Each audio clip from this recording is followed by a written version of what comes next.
एक बार कबीर साहिब कहीं जा रहे थे। उन्होंने देखा कि एक हलवाई बड़े ठाठ से अपनी दुकान पर बैठा हुआ था। दया के सागर कबीर साहिब ने उसे कहा, महात्मा जी, आप सत्संग में आया करो। हलवाई ने भी अपने नौकरों से कहा, इस फकीर को 2-4 जलेबियां दे दो। कबीर साहिब बोले, मुझे जलेबियां नहीं चाहिए। हलवाई ने पूछा, तो फिर क्या चाहिए? साथ ही अपने नौकर से कहा कि इसे 4 पैसे दे दो। कबीर साहिब बोले, मुझे पैसे भी नहीं चाहिए। हलवाई बोला, तुम्हें जलेबियां नहीं चाहिए, पैसे नहीं चाहिए, तो फिर क्या चाहिए?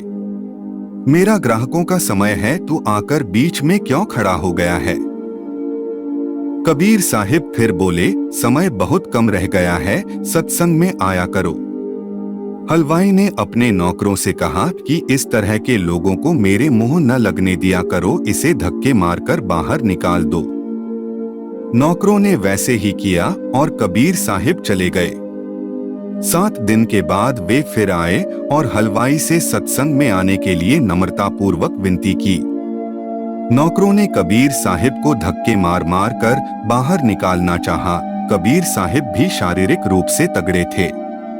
वे डटे रहे और वहां से न हटे। फिर एक नौकर ने खौंचा उठाकर कबीर साहिब के सिर पर दे मारा। लहू बहना शुरू हो गया। उनके कपड़े लहू से लथपथ हो गए, परंतु कबीर साहिब ने नम्रता न छोड़ी और कहने लगे, सेठ जी, अब तो समय बहुत ही कम रह गया है, सत्संग में आया करो। सेठ ने कोई ध्यान नहीं दिया और 1 हफ्ते बाद कबीर साहिब जब फिर आए तो सेठ जी इस दुनिया से जा चुके थे।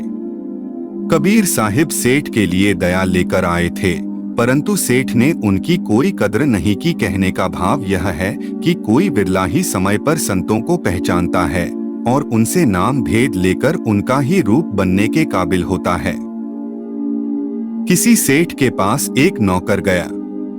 सेठ ने पूछा, रोज के कितने रुपए लेते हो? नौकर बोला, बाबूजी, वैसे तो 8 रुपए लेता हूँ।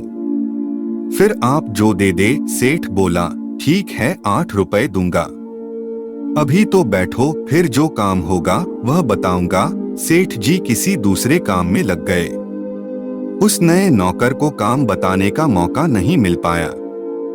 जब शाम हुई तब नौकर ने कहा, सेठ जी, लाइए मेरी मजदूरी। सेठ बोला, मैंने काम तो कुछ दिया ही नहीं, फिर मजदूरी किस बात की? नौकर बोला, बाबूजी, आपने भले ही कोई काम नहीं बताया, किंतु मैं बैठा तो आपके लिए ही रहा। सेठ ने उसे पैसे दे दिए।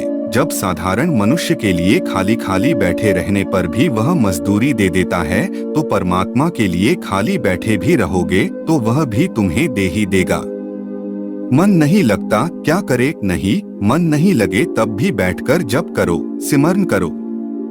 बैठोगे तो उसके लिए ही न, फिर वह स्वयं ही चिंता करेगा। समय रहते करो, नहीं तो बाद में मौका नहीं मिलेगा। दोस्तों, उम्मीद करता हूँ आपको आज की कहानी पसंद आई होंगी। पसंद आई हो तो लाइक, शेयर और वीएम स्टोरी टीवी चैनल को सब्सक्राइब करना ना भूले। धन्यवाद।